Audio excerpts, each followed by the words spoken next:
comment favoriser l'autonomie de l'enfant.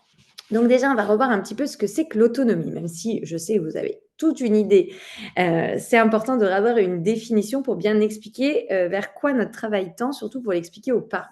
Donc l'autonomie, c'est la capacité d'un enfant à réaliser seul différentes tâches qui vont être appropriées à son âge et à son développement. Donc ça va permettre à l'enfant d'oser expérimenter et de tester par lui-même toutes les nouvelles découvertes et qu'il prenne des initiatives. Donc, il est essentiel pour que l'enfant développe son autonomie d'avoir un environnement qui est propice. Donc, c'est-à-dire un environnement où l'enfant va se sentir sécurisé. Donc, tout va être adapté à lui et aussi un adulte qui va avoir une posture d'accompagnant, de guide, c'est-à-dire qu'il soit, faut trouver le juste milieu, qu'il soit disponible sans trop stimuler ni sans trop observer, mais d'être voilà, là, posé, présent et disponible pour l'enfant.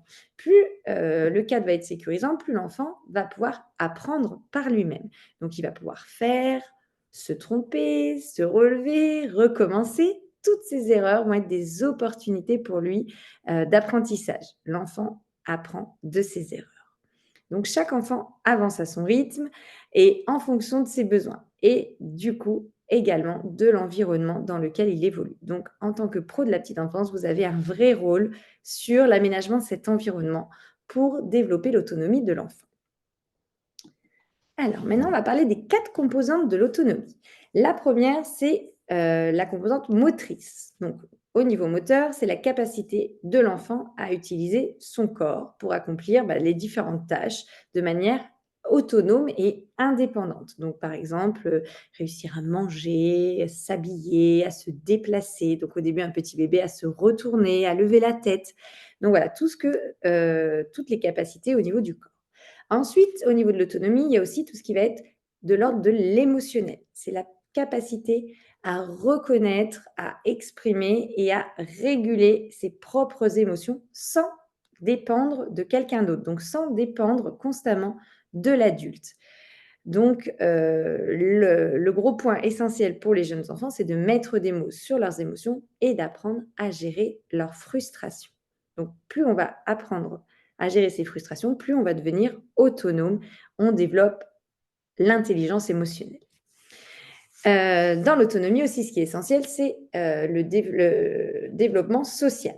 Donc, le développement social, c'est interagir avec les autres, faire des choix et suivre des consignes simples dans le groupe. Donc, arriver à vraiment se positionner dans un groupe, apprendre à partager, à observer et à suivre les règles de la vie quotidienne.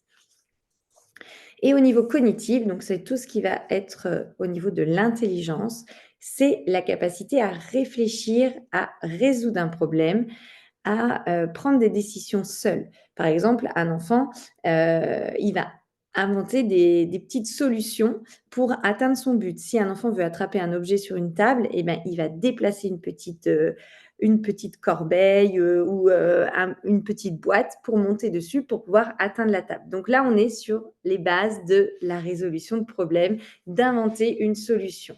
Donc tout ça amène petit à petit l'enfant à développer son autonomie. Alors, l'importance de l'autonomie dans le développement. Qu'est-ce que ça apporte à l'enfant d'être autonome? Donc, la première chose, ça va être un sentiment de compétence. Mais l'enfant, quand il apprend à gérer les activités de la vie quotidienne, qu'il arrive à faire des choses indépendamment de l'adulte, donc il y arrive petit à petit, cela va le préparer à gérer toutes les situations futures qui va avoir à faire à l'âge adulte. Donc, prendre son appartement, trouver un emploi, apprendre un nouveau sport, apprendre à s'intégrer dans des relations amicales et amoureuses. Donc, tout ça, c'est des compétences qu'il va mettre en place petit à petit au niveau moteur, au niveau affectif, au niveau social et au niveau cognitif. Du coup, ça va lui permettre aussi un sentiment de confiance en soi. L'enfant, quand il réalise une tâche par lui-même, eh bien, il est fier, hein, comme nous, adultes, on est fiers, et ça renforce l'estime de soi. Donc, ça donne envie à l'enfant de relever des nouveaux défis, d'avoir des nouveaux objectifs. Donc, plus on fait par soi-même, plus on a envie de tendre vers de la nouveauté. Ça prépare à la vie en société. Donc, ça apprend à l'enfant à se comporter de manière adaptée en fonction des différents contextes sociaux. Du coup, il devient actif de la société, hein, il devient un membre à part entière et responsable. Quand on est autonome et qu'on fait par soi-même, ben, on sait ce qui est autorisé, on sait ce qui ne l'est pas et on sait comment se comporter. Et ça permet aussi l'autonomie d'apprendre l'apprentissage scolaire. Donc, je vous ai mis l'apprentissage scolaire, mais c'est tous les apprentissages cognitifs.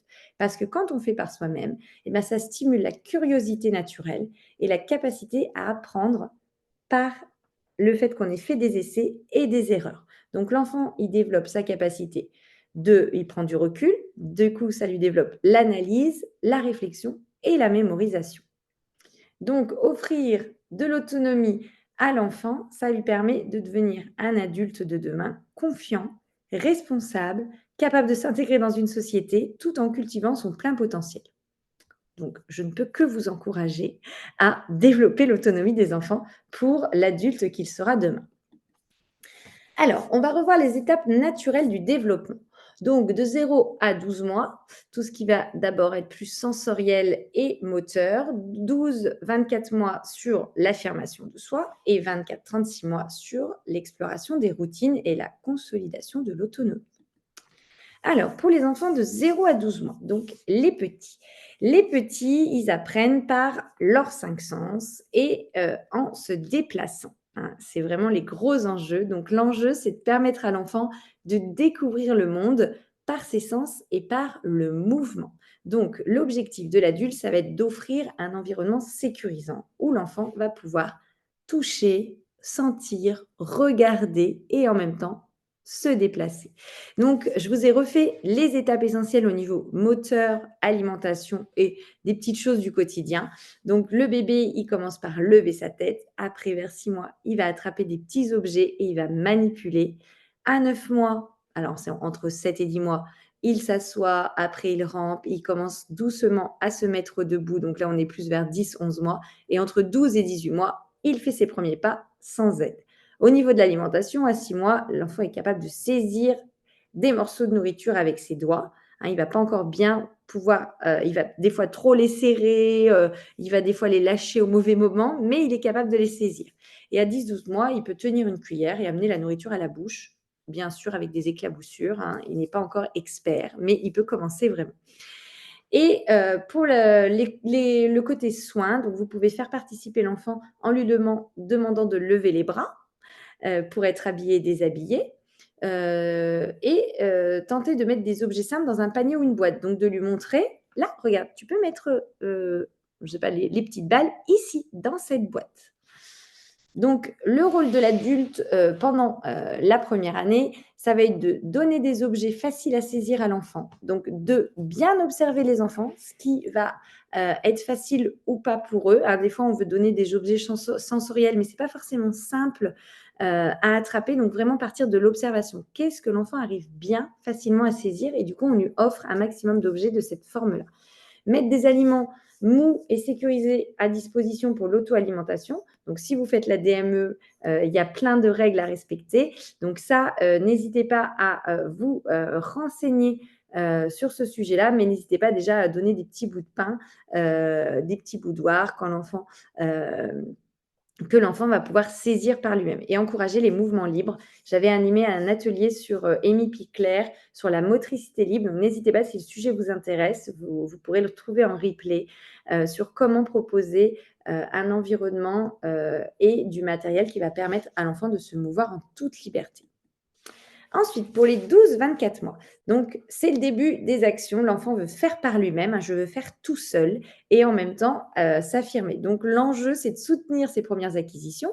Donc il a déjà appris à manger, à commencer à jouer tout seul, à se mettre dans son petit lit de s'allonger. Donc là, on soutient et en même temps, on respecte son besoin de s'affirmer. Il a besoin d'affirmer son point de vue, qu'il est un être à part entière. Donc, au niveau moteur, il commence à marcher de façon autonome, à se déplacer, à aller un petit peu là où il veut. Il peut transporter des petits objets ou des jouets, monte sur des petites marches. Au niveau alimentation, il mange seul avec la cuillère, mais pareil, il commence à faire pas mal de transvasement. Il boit avec un verre avec de l'aide, donc souvent c'est des verres à bec. Donc, même si vous leur donnez un verre, d'adultes, bah, on ne met pas beaucoup d'eau. Il tente de retirer un vêtement simple, donc d'encourager l'enfant à le faire au maximum. Il coopère pour se laver le visage et les mains, c'est ce qu'il préfère absolument. Vous pouvez leur donner un gant, vous allez voir, ils vont rester des heures à se nettoyer. Et pour le rangement, apporter un objet sur demande. Peux-tu me donner la petite balle? Donc voilà, sans montrer forcément, mais l'enfant va l'apporter et ranger des jouets simples dans une boîte avec accompagnement. Donc, montrer que vous êtes disponible, que vous êtes là. On va ranger ensemble, mais l'enfant est capable de mettre directement dans la boîte. Donc là, ce que vous pouvez faire à cet âge-là, c'est vraiment déjà pour tout ce qui va être mobilité du corps, demander des vêtements faciles à enfiler aux parents. Moi, c'est vrai que je demandais souvent, pour les enfants, par exemple, qui arrivaient, des petites filles en petites jupettes ou en leggings, pas en leggings, pardon, en slim, demander aux parents d'amener un petit leggings, des choses, voilà, qui sont faciles à enfiler pour que l'enfant puisse, commencer à le faire par lui-même. Fournir des ustensiles adaptés à sa taille et des objets légers pour le rangement. Donc ça, c'est vraiment observer ce que l'enfant est capable de faire et quel type de matériel j'ai besoin. Donc ça, on en parlera aussi après sur l'environnement. Et laisser l'enfant faire seul, même si le résultat n'est pas parfait. Accepter que l'enfant, il a besoin de cheminer, de faire des erreurs pour pouvoir réussir.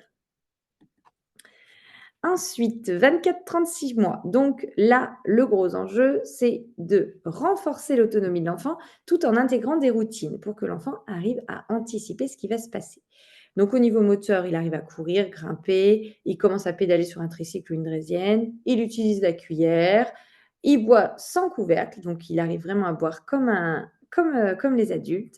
Il peut retirer des vêtements simples, donc là aussi d'être toujours dans l'accompagnement et l'encourager. Il essaye de mettre des chaussures sans les lacets. N'hésitez pas d'ailleurs pour les petits chaussons, parce qu'il y en a beaucoup qui ont des chaussons avec la petite fermeture, avec des semelles épaisses, c'est difficile pour les enfants.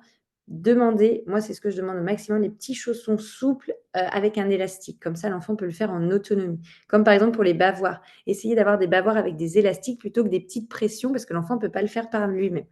Les enfants vont commencer à aller sur le pot et aux toilettes et ils vont participer dans le quotidien à ranger les jouets avec encouragement. Ils aident à débarrasser la table. Même, ils peuvent mettre la table si on a des petits outils visuels pour leur montrer où on met le verre, où on met les petites cuillères. Et ils vont participer à des tâches simples comme par exemple essuyer les petites gouttes d'eau si on leur donne un petit torchon. Ils peuvent commencer aussi, par exemple, à arroser les plantes, à ranger les livres dans le coin lecture. Enfin voilà, faire des petites choses simples si elles sont répétitives. Alors, ce qu'on doit faire entre 24 et 36 mois, c'est mettre en place des routines claires et répétitives. Donc, par exemple, les doudous se rangent dans la maison des doudous. Quand on s'habille, eh bien, on vient dans le coin calme avec son petit panier ou son petit sac, ses habits, et on se pose ici. On commence à s'habiller. On met toujours, d'abord, on met les petites chaussettes, ensuite on met, enfin voilà, on essaie de faire des routines qui sont répétitives et on répète tous les jours la même chose. Comme Zizou, là, qui met sa chaussette gauche, sa chaussette droite, ou peut-être l'inverse, je ne sais plus. Mais voilà, quelque chose de répétitif. Adapter les espaces. Donc, adapter les espaces aux enfants. Mettre des crochets bas, des tabourets pour atteindre le lavabo. Ça aussi, on va en parler juste après. Et fournir des objets de taille adaptée. Petits balais, des assiettes incassables. Donc, pensez au matériel adapté. En plus, maintenant, on trouve partout. Il n'y a pas que sur des magazines spécialistes de l'enfance. Vous allez à Ikea, vous allez trouver tout ce qu'il faut adapter aux enfants. Alors, maintenant, on va parler du jeu libre. Donc, le jeu libre, la première chose que je voulais parler avec vous, c'était de la place de l'adulte. Est-ce que l'adulte se place en observateur, en accompagnant ou en participant? C'est toujours délicat parce que en tant que pro, on a envie de se sentir utile et du coup, on a envie de participer. Je rappelle, le jeu libre, c'est un espace privilégié où l'enfant va expérimenter et explorer, se construire en fait. Et il le fait à son rythme, sans contrainte de résultat. Il n'y a pas d'attente de la part de l'adulte. Donc, pour reparler de la place de l'adulte, pour moi, il est essentiel que l'adulte il parle de l'observation de l'enfant et de ce qu'il a vu, où en est l'enfant dans son développement et de quoi il a besoin. L'enfant pendant le jeu libre, il est maître du scénario et il est maître des règles. C'est lui qui choisit quelle couleur il met, comment il le met, où il le met.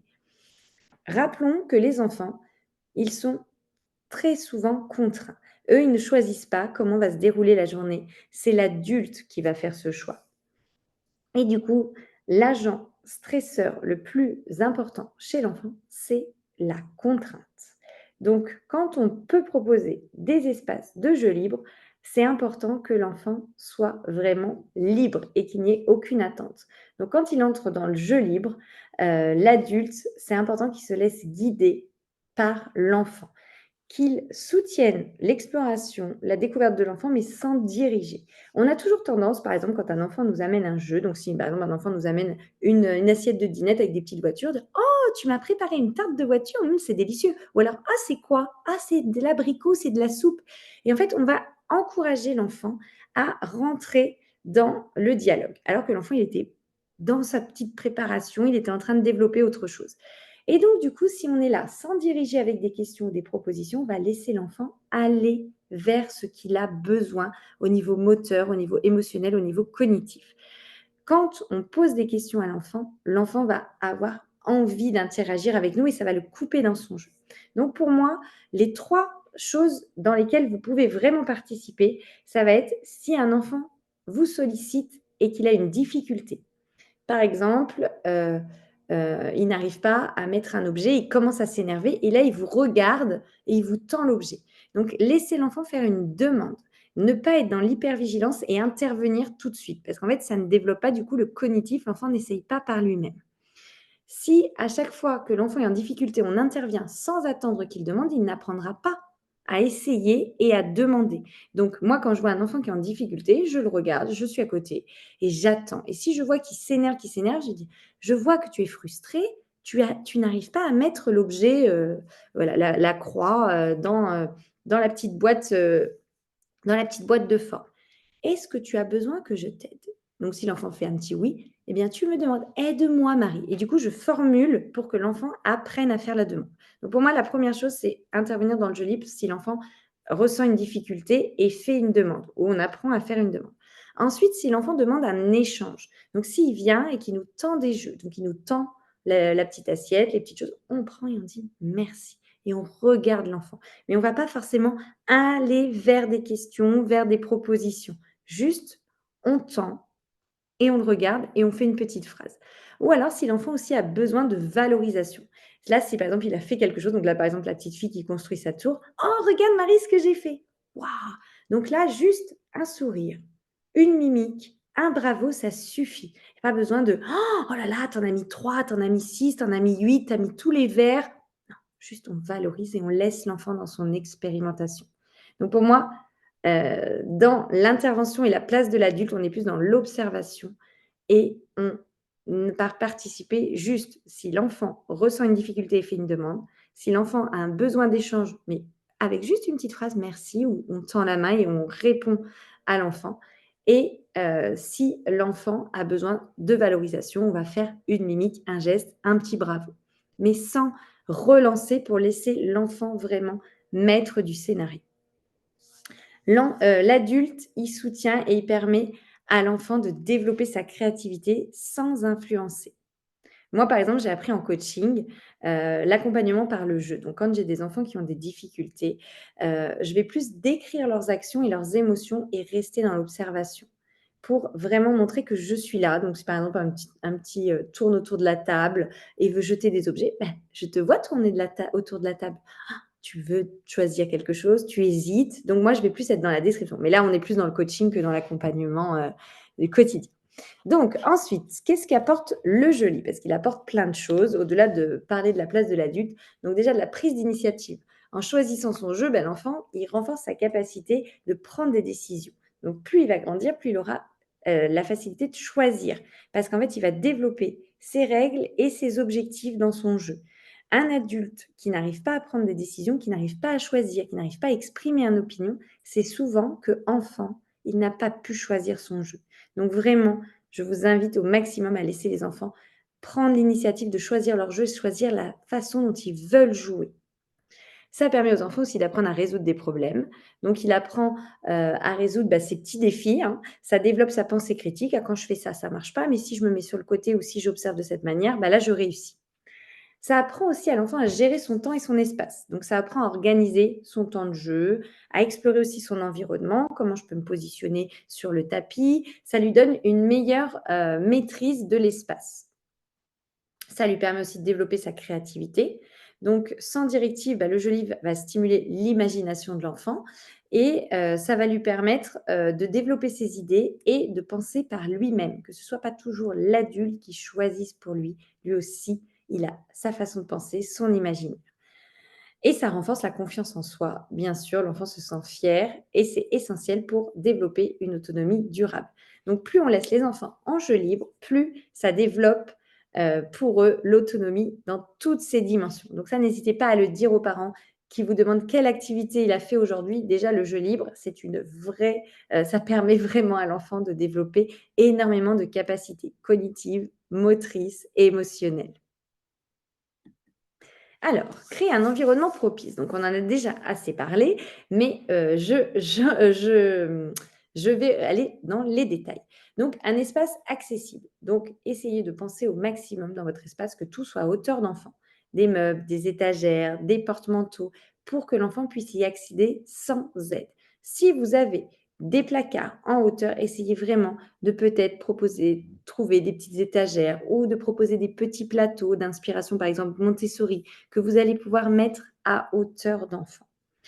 Proposer aussi des zones définies, donc faire des petits coins jeux qui soient clairs et prévisibles, que l'enfant sache dans quel espace il va trouver tel jeu et comment on se comporte dans chaque espace, avec des rangements qui vont être visibles. Donc, utilisez des bacs, n'hésitez pas à avoir des bacs transparents, des étagères ouvertes avec des étiquettes, des photos pour aider l'enfant à trouver et aussi à ranger les différents jouets. Proposer du matériel qui va être adapté à l'enfant, à son besoin. Donc, par exemple, des jeux, qui vont être, facilement, manipulables par l'enfant. Des fois, on a des tableaux d'éveil avec des petites clés ou des serrures qui sont pas forcément adaptées. Donc, essayez vraiment, quand vous proposez un matériel, de, déjà le tester avec les enfants pour voir si vraiment ce matériel, va leur convenir. Si vous voulez que l'enfant, vous accompagne dans, par exemple, mettre la table, essayez d'avoir une vaisselle qui va être légère, qui va être incassable pour que l'enfant puisse manipuler sans crainte d'avoir des représailles et sans crainte de faire une erreur. Hem, les vêtements aussi, c'est très important que ce soit adapté. Par exemple, moi, j'ai eu beaucoup d'enfants qui avaient des petites Converse, donc c'est très, très mignon, mais c'est pas du tout, facile pour les enfants de mettre les Converse, de les enlever. Donc moi, je propose toujours aux parents d'avoir des petites baskets toutes simples, avec des scratchs, le plus facile pour l'enfant, des petits leggings, et même, les petits chaussons, voilà, élastiques pour que l'enfant puisse mettre et enlever par lui-même. Proposer des routines visuelles. Donc des routines, ça va, être à l'aide d'affiches, de pictogrammes pour montrer aux enfants les différentes étapes. Donc là, par exemple, pour le lavage des mains, de poser au-dessus du lavabo des petites affichettes avec les différentes étapes, heu, ou avec le déroulement. Moi, j'avais fait un petit album photo avec tout ce qui se passait pendant le change. Donc l'enfant jette sa couche dans la poubelle, prend un petit gant pour se nettoyer, va sur le petit WC, appuie sur la chasse d'eau, donc et met une couche propre. Donc l'enfant peut suivre seul grâce à ces petites routines visuelles. N'hésitez pas aussi de faire des frises chronologiques, ça va aider l'enfant à comprendre les moments clés de la journée. Donc par exemple, l'accueil, le temps bonjour, l'activité du matin, le change, le repas, la sieste avec des petites images significatives. Proposer des choix adaptés. Afin d'éviter à l'enfant d'être surmené, on évite de proposer 10 000 choix. On va restreindre. Si par exemple, on veut raconter une histoire, avant la sieste et qu'on veut laisser à l'enfant le choix, on va lui proposer 2 livres. Quel livre tu choisis? Comme par exemple, vous habillez pas forcément les enfants le matin, mais moi c'est un conseil que je donne souvent aux parents, pour développer l'autonomie, on propose 2 tenues. Quelle tenue tu veux mettre? Moi, par exemple, pour emmener les enfants au change, si des fois ils n'avaient pas envie, quand je devais changer une quinzaine d'enfants en 30 minutes, eh bien, il fallait des petites astuces. Et comme l'enfant il est dans l'affirmation de soi, moi je disais, est-ce que tu préfères venir changer ta couche en me donnant la main ou dans les bras? Donc, on est sur un choix restreint. L'objectif sera le même, il y a un choix restreint. Ou, par exemple, est-ce que tu préfères aller changer ta couche avec ton doudou ou avec ton camion de pompier? Donc, il choisit entre ce jeu-là et ce doudou. Donc, donner des choix qui sont adaptés en fonction des capacités. Si on donne trop de choix à l'enfant est perdu. Supprimer les dangers, donc s'assurer que tout est accessible sans danger. Donc ça, c'est vraiment, normalement, quand vous avez la visite de la PMI, vous avez supprimé tous les dangers, mais ça, c'est vraiment important, si vous êtes, dans un nouvel espace ou si, vous accueillez les enfants, chez les parents, vous êtes assistante parentale, observez tous les dangers, les escaliers, les produits, les placards, les prises pour, supprimer absolument les dangers pour que l'enfant puisse se déplacer et expérimenter par lui-même et circuler librement. Permettre à l'enfant d'explorer sans qu'il y ait de restrictions et que vous soyez toujours obligé d'intervenir. Donc, faire en sorte que l'espace soit sûr, heu et d'éviter de toujours dire à l'enfant: «Tu peux pas aller par ici, il faut que tu fasses par là». Si par exemple vous avez un petit coin bébé et que vous voulez pas que les grands marchent sur, l'espace des bébés, eh bien essayez de, mettre, une petite barrière pour que les grands puissent circuler librement et leur montrer: «Là, tu peux circuler librement, tu peux aller où tu veux». Donc il est essentiel d'observer et d'ajuster votre environnement en fonction des progrès, de l'observation et des besoins des différents enfants que vous accueillez. Maintenant, on va parler du rôle de l'adulte. Première chose, c'est la bienveillance. Donc, c'est que l'adulte soit valorisant sur les progrès, sur les essais de l'enfant. Donc, il soutient l'enfant sans le juger. Donc, ça, on en parlera plus à la fin de l'atelier avec vraiment des petites phrases. Qu'est-ce qu'on dit à quel moment? Donc, on va essayer d'être sans jugement, même quand l'enfant fait des erreurs, qui fait des maladresses. Et on va éviter de lui mettre en tête des croyances limitantes. Tu es maladroit, tu es feignant, tu es speed, tu ne fais attention à rien. Ça, vraiment, tout ce qui est jugement, étiquette, l'enfant, il se construit avec ça, donc on évite au maximum. Et on crée un espace sécurisant où l'enfant peut expérimenter. Faire preuve de patience, donc laisser l'enfant faire à son rythme, c'est vraiment le gros enjeu pour le laisser faire sans précipitation. Donc accepter que certaines tâches vont prendre plus de temps qu'avec l'intervention de l'adulte.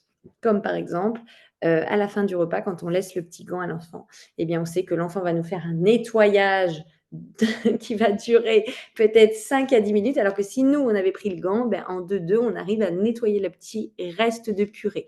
Mais l'important, c'est que l'enfant apprenne par lui-même. Donc voilà, d'accepter que on est zen, ça va durer 10 minutes. Peut-être que pendant que je finis de débarrasser, bah, je leur donne les gants. Comme ça, moi, j'ai encore 5 minutes pour débarrasser et eux, ils se débarbouillent pendant 5 minutes. Alors, faire preuve de cohérence. Mettre en place des règles, des routines pour guider l'enfant dans ses apprentissages. Ça lui permet d'anticiper ce qui va se passer et du coup d'être acteur. Donc, appliquer une organisation de manière constante, ça évite les contradictions et ça évite de perturber et de déstabiliser les enfants. Si aujourd'hui vous leur laissez se nettoyer avec le gant, mais que demain vous ne le faites pas, eh bien en fait les enfants ne vont pas comprendre. Donc, essayez au maximum d'avoir un planning avec vraiment des aménagements de temps. Donc, on n'est plus sur la gestion du temps, mais ça fait un vrai lien avec la cohérence. Pour être cohérent, il faut être très organisé. Pratiquer le lâcher-prise. Résister à l'envie d'intervenir pour accélérer ou pour corriger ce que l'enfant fait. Même si souvent, on a besoin de se sentir utile. Souvent, quand on fait un métier d'aide, heu, on se sent valorisé quand on soutient, quand on accompagne. Eh bien, c'est très important pour nous, mais vraiment respirer et lâcher parce qu'en fait, quand on est en train d'aider, on est dans le contrôle et quand on veut faire à la place de l'enfant, c'est souvent quand on est dans une posture de sauveur et qu'on place l'enfant dans une posture de victime. Même inconsciemment, ça envoie le message à l'enfant: «Sans moi, tu n'es pas capable. Heureusement que je suis là». Donc, on respire, on lâche prise et on essaye au maximum de laisser l'enfant faire par lui-même et corriger ses erreurs. Donc ça, c'est vraiment pour moi un point essentiel pour développer l'autonomie de l'enfant. L'observation, donc ça, on en a déjà beaucoup parlé, c'est repérer le moment aussi où l'enfant va être capable de développer cette nouvelle compétence par lui-même. Ça, c'est vraiment pour moi la différence qui va être essentielle entre un professionnel et un parent. Souvent, un parent, il va mettre en place des routines, il va continuer les routines, il va avoir du mal à casser ses routines parce qu'en fait, il est dans un quotidien, il n'est pas forcément dans l'observation. Un professionnel, lui, va connaître bien le développement, il va pouvoir vraiment observer, voir où l'enfant en est dans son jeu, dans son jeu libre et se dire: «Ah tiens, je vois qu'il a une préhension fine, qu'il arrive à relâcher. Ah, je vais pouvoir lui proposer peut-être maintenant au repas d'avoir une petite fourchette». Enfin, voilà, donc en fonction de vos observations, vous adaptez, aussi en fonction de ce que vous connaissez du niveau de développement et n'hésitez pas à partager vos observations aux parents. C'est essentiel pour vraiment travailler dans la coéducation avec eux. Et la gestion du temps, donc ça, on en a un petit peu parlé pour la cohérence. Planifier des moments où l'enfant peut pratiquer, peut s'entraîner librement sans être pressé par des contraintes horaires. Donc, vraiment prendre le temps, par exemple, au lever de sieste, après le temps chanson, on fait vraiment un temps de jeu libre où l'enfant, va pouvoir faire par lui-même. On s'est organisé, on sait que là, on a 1 heure pour éviter de faire à la place de l'enfant. Et maintenant, on va parler des limites de l'autonomie. Comment poser un cadre tout en valorisant l'indépendance? Poser des limites claires, c'est essentiel pour que l'enfant puisse agir librement. En fait, si l'enfant il sait ce qui est attendu de lui, il va être dans l'autonomie. Et si il ne sait pas, eh bien, c'est comme si on le laissait, comme si on était laxiste. Donc poser des limites claires, tout en respectant les besoins de liberté de l'enfant, c'est essentiel. En fait, l'enfant, pour explorer, il a besoin d'un cadre défini, pour ne pas être dans la crainte de dépasser les bornes et de se mettre en danger ou de se faire disputer. Donc en faisant avec un cadre, l'enfant, il apprend qu'il y a des conséquences à ses actions. Si je fais comme ça, eh bien, il va se passer ça. Donc ils apprennent que, il y a la notion de choix et de responsabilité. C'est comme quand on fait un jeu de société avec des enfants plus grands, ou des adultes, hein, eh bien, il est indispensable pour jouer ensemble de regarder les règles du jeu. On ne peut pas sortir un nouveau jeu et dire: «Bon, on va jouer comme ça et on verra bien». Mais non, en fait, on ne peut pas être autonome dans le jeu si on ne sait pas comment faire. C'est pareil si vous donnez un ballon de foot à des enfants de 8-10 ans et que vous leur expliquez pas, imaginons qu'ils ne connaissent pas le football, vous ne leur expliquez pas ce qu'ils peuvent faire avec, ben, ils vont avoir tendance à faire des bêtises. Ils vont se lancer le ballon les uns sur les autres, ils vont lancer le ballon dans la maison et ils vont casser des choses.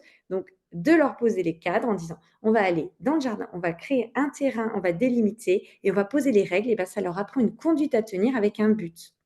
Donc maintenant, ce que je vous propose pour, la fin de cet atelier, c'est comment expliquer verbalement les règles aux enfants, les guider, tout en développant leur autonomie. Pour moi, c'est vraiment un enjeu qui est hyper important. Donc c'est déjà première chose, donc là, je vous ai mis 9 choses qui sont pour moi essentielles avec et je vais vous donner des exemples très concrets pour que vous puissiez vraiment, vous entraîner à faire ces propositions aux enfants. Donc, première chose, c'est remplacer les ordres par des propositions collaboratrices. Donc, si par exemple, l'espace, il y a plein de jeux partout, au lieu de dire: «Rangez les jouets, c'est le bazar», plutôt, on va bientôt goûter. Vous préférez ranger les jouets tout seuls dans cette caisse, donc on propose une caisse unique pour que les enfants nous aident parce que c'est plus difficile pour eux d'avoir plein de caisses. Vous préférez les ranger les jouets tout seuls dans cette caisse ou qu'on le fasse ensemble? Donc c'est ça, proposition collaboratrice. L'enfant, il a le choix de faire tout seul ou avec nounou et il se sent impliqué dans la décision. Proposer des formulations qui sont positives. Donc ça, on en parle beaucoup au lieu d'éviter de parler au négatif. Donc, par exemple, si l'enfant est à table, ne renverse pas ton verre. Donc là, on est sur du négatif. Hein, l'enfant, il entend plus la négation. Donc, renverse. Plutôt dire, tiens bien ton verre avec tes 2 mains pour ne pas mettre de l'eau à côté. Là, l'objectif, c'est d'aider l'enfant à savoir ce qu'il doit faire plutôt que ce qu'il doit éviter de faire. Et souvent, nous, enfants, on nous a plutôt dit ce qu'on devait éviter de faire. Donc, n'hésitez pas à vraiment vous entraîner à cette formulation. C'est difficile parce que ce n'est pas forcément ce qui nous vient le plus naturellement. Bah, de toute façon, tous les exemples que je vais vous donner, vous allez voir, ce n'est pas forcément ce qui nous vient naturellement. Ce qui nous vient naturellement, c'est souvent la première phrase que je vais vous donner. Mais essayez voilà, de tendre vers ça. Donc, de récompenser l'effort plutôt que le résultat. Si un enfant a posé son doudou à côté, de la panière ou de la maison des doudous, eh ben, plutôt de lui dire: «Tu as pas mis le doudou au bon endroit», de dire: «Oh super! Tu as posé ton doudou tout seul. Veux-tu qu'on revoie ensemble où est la maison des doudous? Où est le panier des doudous?»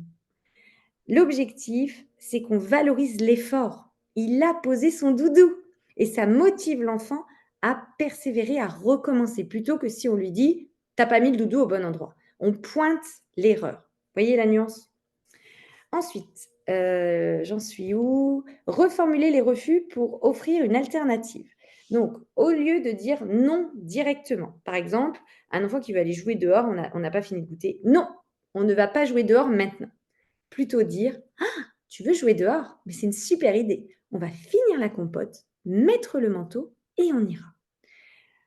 Ça envoie à l'enfant que l'enfant est écouté. On a écouté sa demande et on lui explique qu'il comprend la raison derrière le non, plutôt que: «Non, on va pas jouer dehors». Tout de suite, si on lui dit: «Ah, mais c'est une super idée! Waouh, on va faire ça». On finit la compote, voilà, et on lui explique qu'est-ce qu'on fait avant d'aller dehors. Ensuite, donner des consignes claires et courtes. Ça aussi, on en a déjà parlé, mais au lieu d'éviter de dire tout le contexte, en fait, souvent, on va s'exprimer, auprès des enfants comme on pourrait s'exprimer avec un adulte, sans oubli et en oubliant, l'immaturité du cerveau de l'enfant. Et si on donne tout le contexte, par exemple, un enfant qui vient nous amener un choupi alors qu'on est débordé parce qu'il y a plein de choses à faire. «Oh là là, je peux pas te lire le choupi parce que là, on doit finir de ranger. Je dois faire changer toutes les couches, faire des soins de nez. Toi, tu dois aller sur le pot et puis après, peut-être, on aura le temps de dire choupi». On va éviter de dire tout ça. Plutôt dire à l'enfant: «Viens, viens sur le pot, ensuite tu m'appelles et tu emmènes le petit choupi à côté de toi». Du coup, on donne des consignes simples et séquencées. On va dire chaque action les unes après les autres, mais on va pas donner toutes les actions et c'est plus facile à suivre pour l'enfant. Donc vous voyez, plus on va séquencer, plus l'enfant va faire parce qu'en fait, il va savoir ce qui est attendu à ce moment-là. Poser des questions pour stimuler la réflexion. Donc ça, c'est développer le néocortex. Vous savez, l'enfant, il est beaucoup dans tout ce qui est émotionnel, donc c'est le cortex le cerveau limbique et pour développer le cortex préfrontal, on va poser des questions pour que ça amène l'enfant à réfléchir. Donc au lieu de dire directement, si par exemple l'enfant est en train de construire une petite tour et que vous voyez que ça va tomber, de ne pas lui dire: «Attention, ça va tomber!» Plutôt le questionner. Que penses-tu si on mettait des blocs plus épais ou plus gros dessous?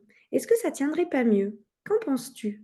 Donc on amène l'enfant à réfléchir par lui-même.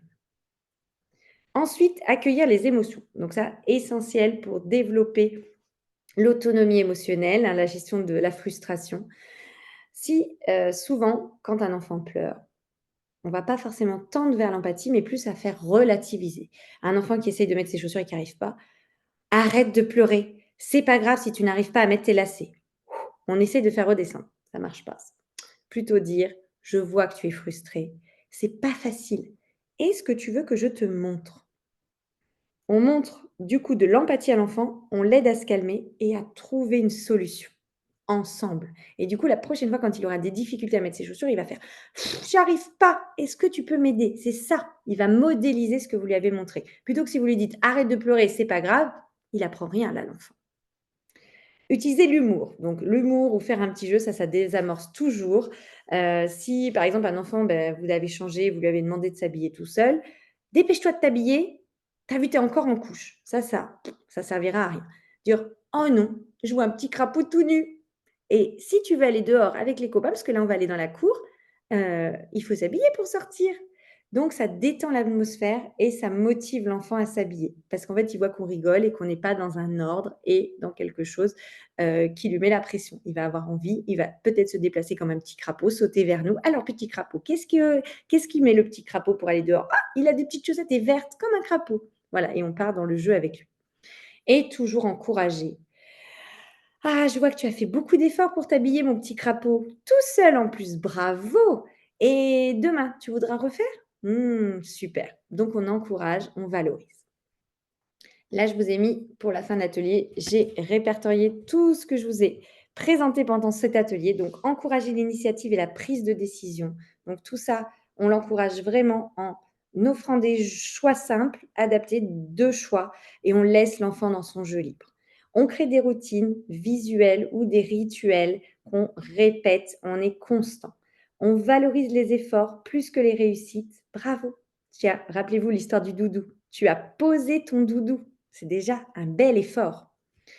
On laisse l'enfant expérimenter et faire des erreurs. On lâche prise, on respire et on essaye de ne pas intervenir et ne pas avoir ce sentiment de se réfléchir: «Pourquoi là j'interviens?» Souvent, c'est parce que je veux me sentir utile. Donc on laisse l'enfant faire par lui-même et on se rappelle les 4 composantes de l'autonomie, une des principales, c'est l'autonomie cognitive. Donc plus l'enfant va faire des erreurs, plus il va pouvoir réfléchir, à trouver des solutions, à analyser. Et on accompagne l'enfant dans la résolution de problèmes si il en fait la demande et on lui apprend à faire la demande. Et je finirai par Maria Montessori, qui est une grande prêtresse de l'autonomie. L'enfant n'est pas un vase que l'on remplit, mais une source que l'on fait jaillir. Pour moi, cette citation est très importante parce que, en tant que pro, on doit encourager l'enfant à développer ses capacités par lui-même plutôt que l'enfant reçoive les connaissances et les recommandations de l'adulte. L'enfant, il a plein de capacités, à nous de les observer et de proposer un terrain propice pour qu'il puisse se développer. Et cette deuxième citation, parce que j'arrivais pas à choisir entre les deux, le plus grand signe de réussite pour un enseignant comme pour un professionnel de la petite enfance, c'est de pouvoir dire les enfants travaillent comme si je n'existais pas.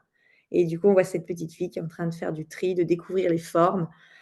Eh bien, moi, c'est ce que j'espère pour tous les enfants du monde, qu'ils puissent apprendre par eux-mêmes sans avoir besoin de la dépendance de l'adulte.